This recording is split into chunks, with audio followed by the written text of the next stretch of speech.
নমস্কার বন্ধুরা, চলে এসেছি আমার একটা নতুন ইউটিউব ভিডিও নিয়ে। আমার ইউটিউব চ্যানেলের নাম শুভদীপ চট্টোপাধ্যায় ব্লগিং। তো আজ থেকে দুদিন আগে আমরা গেছিলাম ব্যান্ডেল চার্চ।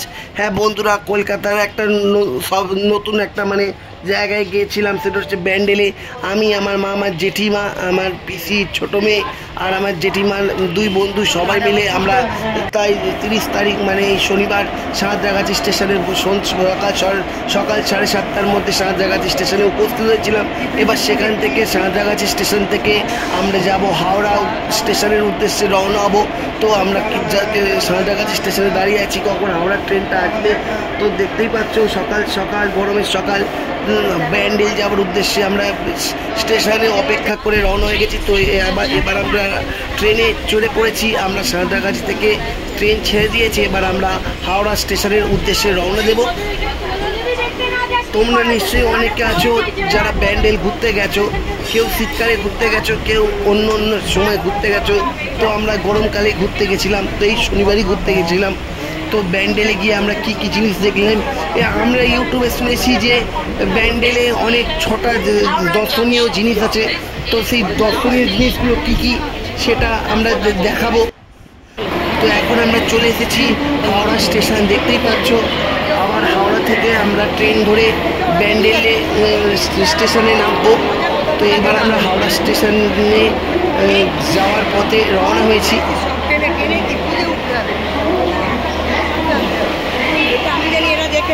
দেখতেই পাচ্ছ ঘড়িতে 8:53।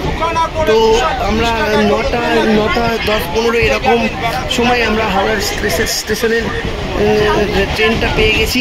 ভালোই হয়েছে। দেখতেই পাচ্ছ শনিবারের সকাল 30শে মার্চ ছিল, আরেকটা মাসের শেষ দিন। তো এবার আমরা পৌঁছে গেছি, ব্যান্ডেল স্টেশনে নেমেছি। এবার সবাই মিলে আমরা একটু চা খাবো ঠিক করলাম। তো আমরা সবাই মিলে চা খেলাম, অবশ্য চাটা আমি খাওয়ালাম সবাইকে। এবার আমরা চা খেয়ে একটা অটো করে এবার আমরা বেরিয়ে পড়লাম দর্শনীয় স্থানগুলো দেখতে।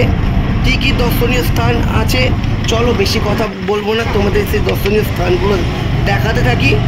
আর ভিডিওটা দেখার সঙ্গে সঙ্গে অবশ্যই লাইক, কমেন্ট, শেয়ার, সাবস্ক্রাইব অবশ্যই করো পরবর্তী ভিডিও পাওয়ার জন্য, ঠিক আছে?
বলে ঘুম স্কুলে তো ঘুম হয়, দার্জিলিংয়ে শুধু ঘুমোলো তো।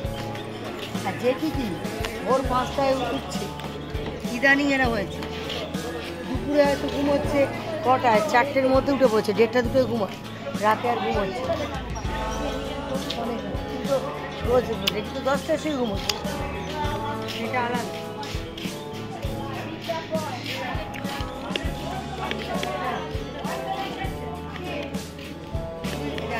খাবার খেতে হবে। তো রাতে ঘুম হচ্ছে জাঙ্ক ফুড খাওয়া হচ্ছে, মানে রিচ খাবার জন্য সবজি ঝোল ফোল শাক পাতা খাবে।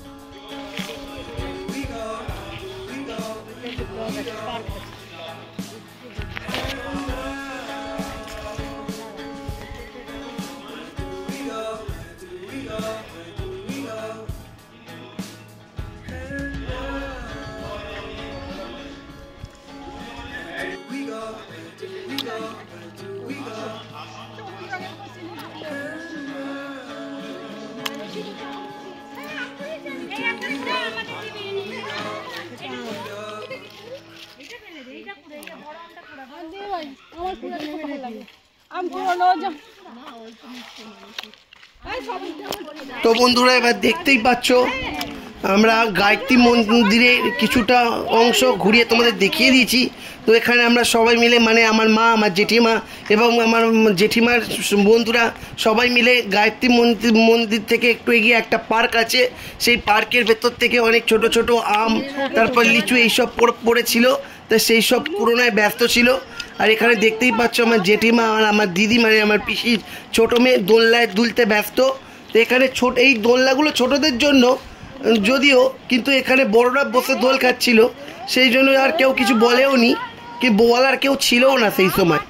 তো আমারও ইচ্ছা ছিল, আমিও একটু দোলনায় দুলেছিলাম, কিন্তু আমার এমন দুর্ভাগ্য সেই সময় আমার দোলনায় দোলার ভিডিওর ব্লগটা কেউ আর করে দেয়নি যদিও।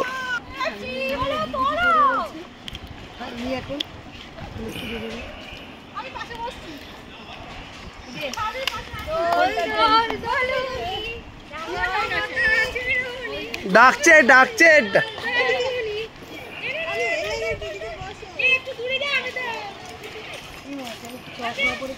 আর এই যে চৌকিটা দেখছো, এই দোলনাটায় আমার মা আর আমার পিসির ছোট মেয়ে উঠেছিল।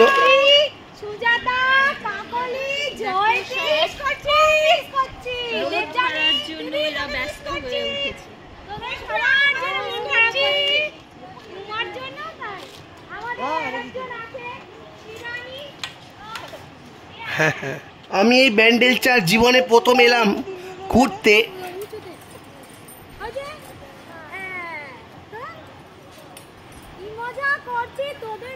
একদম দেখো, সব রোদ ধরার জন্য এরা ব্যস্ত হয়ে উঠেছে। আয় আয় কে যাবি, আয় কে মন হারাবি, এক মুঠো রোদ ধরতে আয়, পেরিয়েছে না দৃশ্যগুলো, পেরিয়ে আয় না যত ময়লা ধুলো, ছেড়ে ছেড়ে দে রে পিছুটা, আয় আয় কে যাবি। এরপর আমরা আরেকটু এগিয়ে দেখতে পেলাম একজন গুরুদেব তার শিষ্যদের ভগবানের কাহিনী সম্পর্কে অনেক কিছু বোঝাচ্ছে। মানে এখানে ভগবানের কাহিনী নিয়েও পড়াশোনার ক্লাস করানো হয়, সেটা এখানে এসেও দেখলাম, দেখে ভাল লাগলো। তারপরে সেকেন্ড লেয়ার হচ্ছে প্রাণায়াম। প্রাণময় কোষের জন্য প্রাণায়াম বন্ধন মুদ্রা, ভগবান শঙ্কর মাতা পার্বতীকে সব তারই মানে টেবুলেশন ফর্মে করে দিয়ে। এখানে দেখতে পাচ্ছ খুব সুন্দর সুন্দর ঠাকুরের ছবি, রামকৃষ্ণ এবং অন্যান্য সব ছবি এখানে দেওয়ালের মধ্যে আর কি পোস্টারের মতো করে লাগানো আছে। আর আশপাশটা খুব সুন্দর দেখতে লাগছে। এটাও একটা জাগ্রত দেবতার ঠাকুরের ছবি, কিন্তু কি ঠাকুর সেই নামটা আমিও ঠিক জানি না। আর এখানেও এক সুন্দর শিবের মূর্তি আছে। তোমরা যারা ব্যান্ডেলে এসেছো তারা তো জানোই, আর যারা ব্যান্ডেল আসোনি তাদেরকে ঠিকানাটা একটু বলে দিই কীভাবে তোমরা ব্যান্ডেলে আসবে। তোমরা সকাল সকাল হাওড়া স্টেশন চলে যাবে এবং হাওড়া স্টেশন থেকে 7:30টার একটা লোকাল আছে, সেটাও একটা ধরতে পারো। আবার 8:30টার এরকম একটা লোকাল আছে, মানে 4:30টার পর থেকেও লোকালগুলো যাতায়াত করে হাওড়া স্টেশন থেকে ব্যান্ডেলের উদ্দেশ্যে তুমি সেই ট্রেন ধরে তোমরা ব্যান্ডেলে স্টেশন নেবে, অটো ধরে বলবে যে ব্যান্ডেলে 6টা দর্শনীয় স্থান ঘুরতে যাবো, তোমরা তোমাদের সেখান থেকে তোমাদের ব্যান্ডেলে দর্শনীয় স্থান ঘুরিয়ে দেবে।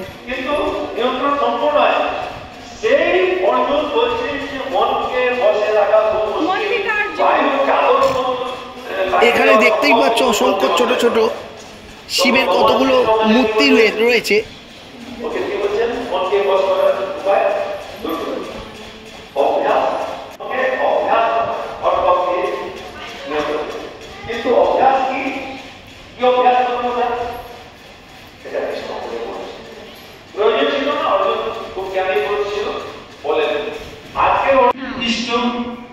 ওকে দেখলেন আর চোখ বন্ধ করে নিয়ে ভেতরে ওকে আবার প্রকাশ হোক, ছবি হোক, যাই হোক না, আপনার রামের প্রতি শ্রদ্ধা আছে, আপনি নামকে চোখ বন্ধ করে নিজের ভিতরে নামকে হবে। আপনার কৃষ্ণের প্রতি শ্রদ্ধা আছে, আপনি কৃষ্ণকে দেখুন, নারায়ণকে দেখুন, চোখ বন্ধ করে নিয়ে ভিতরে নারায়ণকে দেখুন। গায়ত্রীর প্রতি শ্রদ্ধা আছে, গায়ত্রীকে দেখুন, দুর্গাকে দেখুন। এবার আমরা রওনা দেব লাহিড়ী বাবার আশ্রমের দিকে। এটা আমার একটা ব্যান্ডেলের দর্শনীয় স্থান। এবার আমরা পৌঁছে গেলাম লাহিড়ী বাবার আশ্রমে, যার নাম আধারালয়।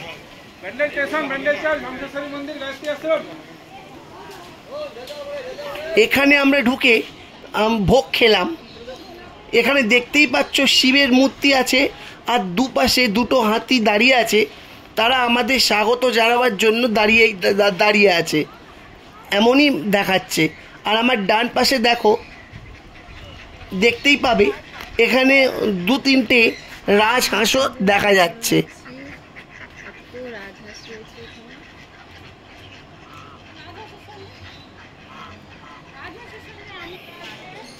এখানে দেখতেই পাচ্ছ এমনভাবে জিনিসটা তৈরি করেছে যেন অরিজিনাল মনে হচ্ছে।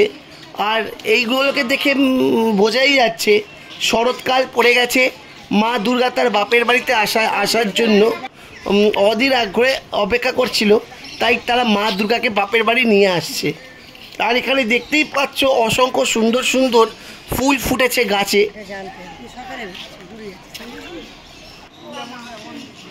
এখানে একটা সুন্দর দুর্গা প্রতিমার মূর্তি আছে, আমরা সেই প্রতিমার মূর্তি তোমাদেরকে তুলে ধরে দেখাবো।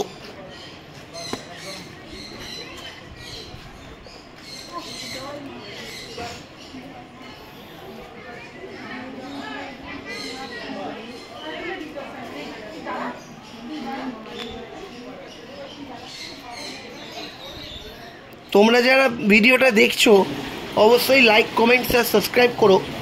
আর হ্যাঁ, এখানে দেখতেই পাচ্ছ এবার আমরা একটা হোটেলে ঢুকলাম। আমাদেরকে দিয়েছিল ভাত, শুক্তো, পটল, পাঁপড়, পায়েস আর টমেটোর চাটনি। এখানে তোমরা সমস্ত নিরামিষ ভোগ পাবে।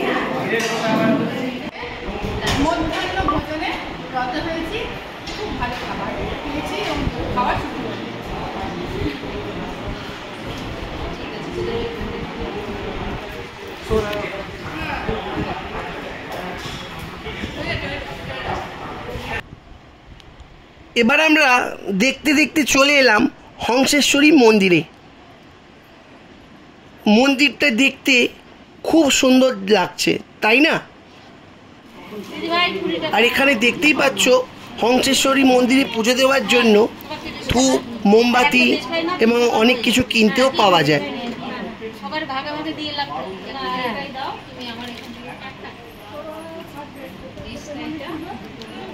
তো আমরা হংসেশ্বরী মন্দিরে গিয়ে পুজো দিলাম মানে ধূপ মোমবাতি দিয়ে পুজো দিলাম। দেখো খুব সুন্দর করে সাজানো হয়েছে হংসেশ্বরী মন্দিরের ভিতরের দিকটা। আর এখানে হংসেশ্বরী মন্দিরের ছবিও কিনতে পাওয়া যায়।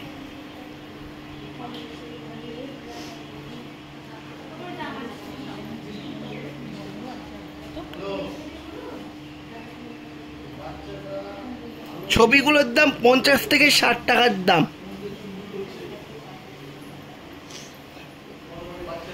এই ব্যান্ডেলের জন্য এতগুলো দর্শনীয় স্থান দেখার জন্য তো বুড়ো আঙুল মানে লাইক কমেন্ট শেয়ার সাবস্ক্রাইব অবশ্যই পাবো, তাই না? তোমরা অবশ্যই লাইক কমেন্ট শেয়ার সাবস্ক্রাইব করে দিও কিন্তু। আর যারা ব্যান্ডেলে আসতে চাও তারা ওই হাওড়া স্টেশন থেকে যে কোনো একটা লোকাল ধরে তোমরা ওয়ার ইজ মাই ট্রেন যে অ্যাপটা আছে ওই অ্যাপটার মাধ্যমেও তোমরা কটা থেকে লোকাল পেলে হাওড়া থেকে সেখান থেকে তোমরা ব্যান্ডেলে আসতে পারবে, ওই লোকেশানে তোমাদের দেখিয়ে দেবে। এখন তো ইন্টারনেটের অনেক সুবিধা হয়ে গেছে। এবার আমরা চড়ে এলাম হুগলি ইমামবাড়ার বাড়ি। এটাকে বলে অনেক বহু পুরনো দিনের রাজপ্রাসাদও বলা হয়।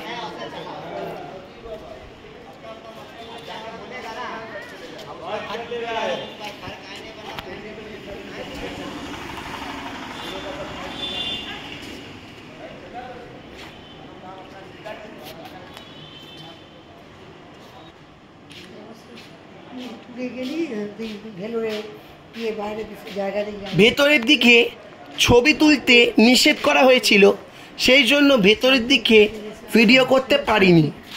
বাইরে থেকে রাজপ্রাসাদটাকে যতটা সম্ভব তোমাদের দেখাবার চেষ্টা করলাম।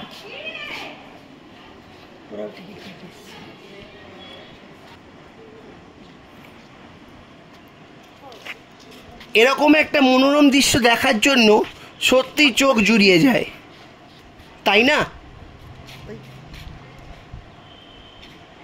তোমরা আগেকার দিনের রাজপ্রাসাদের সিনেমাগুলোতে এরকম রাজপ্রাসাদ দেখতে পাবে, কিন্তু আমি এই প্রথম হুগলি ইমামবাড়া বাড়িতে গিয়ে এরকম রাজপ্রাসাদ দেখতে পেলাম।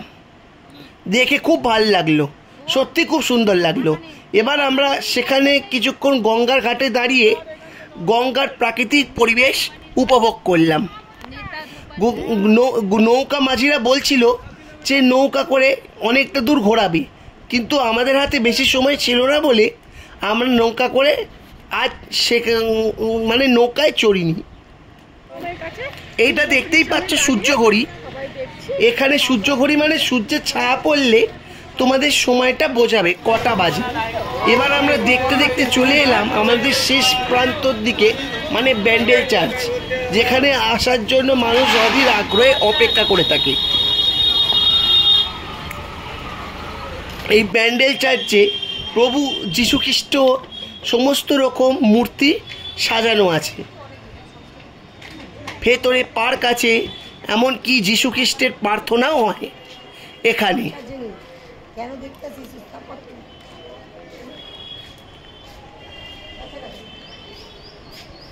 আমরা যীশুখ্রিস্টেরকে পুজো দেওয়ার জন্য দোকান থেকে মোমবাতি তারপর ধূপ এসব কিনলাম।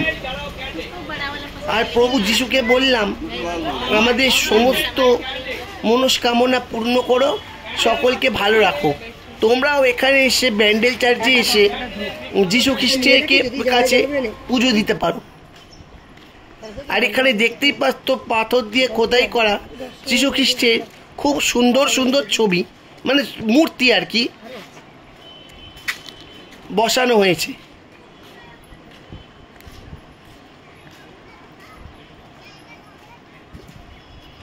এটা হচ্ছে মিউজিয়াম।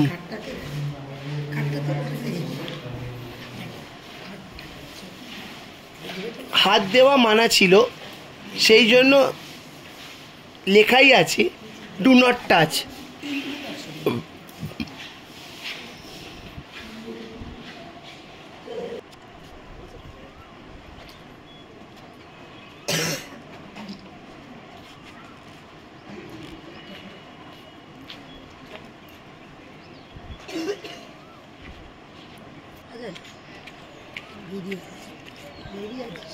এবার আমরা ভেতরে আস্তে আস্তে চার্চের ভেতর প্রবেশ করব।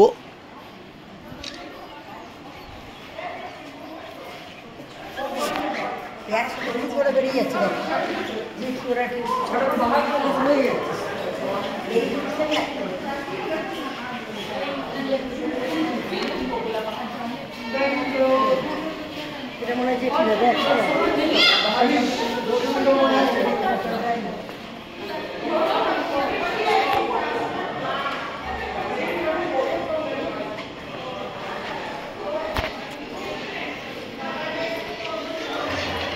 এবার আমরা চার্চে গিয়ে চার্চের ভেতর প্রবেশও করলাম, এমনকি এই যীশু খ্রিস্টর কাছে পুজোও দিলাম। আমরা সবাই মিলে, আমার দিদি, আমি, আমার মা, আমার জেঠিমা, সবাই মিলে আমরা পুজোও দিলাম এবং সকলেই মনস্কামনা জানার কথা জানালাম। এখানে দেখতেই পাচ্ছ প্রভু যীশু খ্রিস্টের কাছে সকলেই যে যার মনস্কামনার কথা জানাচ্ছে। মানে তোমরা যদি বড়দিনেও আসো, এখানে বড়দিনেও খুব সুন্দর করে ব্যান্ডেল চার্চটাকে সাজানো হয়ে থাকে। আরেকবার আসবে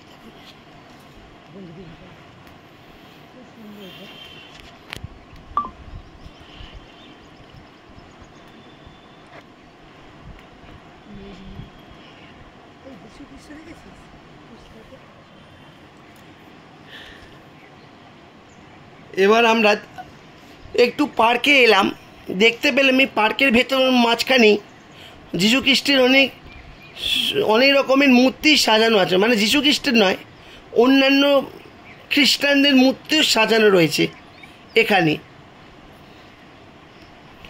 আর তবে হ্যাঁ, যীশু খ্রিস্টেরও ছোটোবেলাকার মূর্তি এখানে রয়েছে। ওই যে সামনে যে একটা ক্রস চিহ্ন তোমাদের দেখালাম, পেরিয়ে চলে গেল যেটা, ওই ক্রস চিহ্নের মাঝখানেই যীশু খ্রিস্টের ছোটোবেলাকার একটা মূর্তি রয়েছে, তোমাদের দেখাচ্ছি।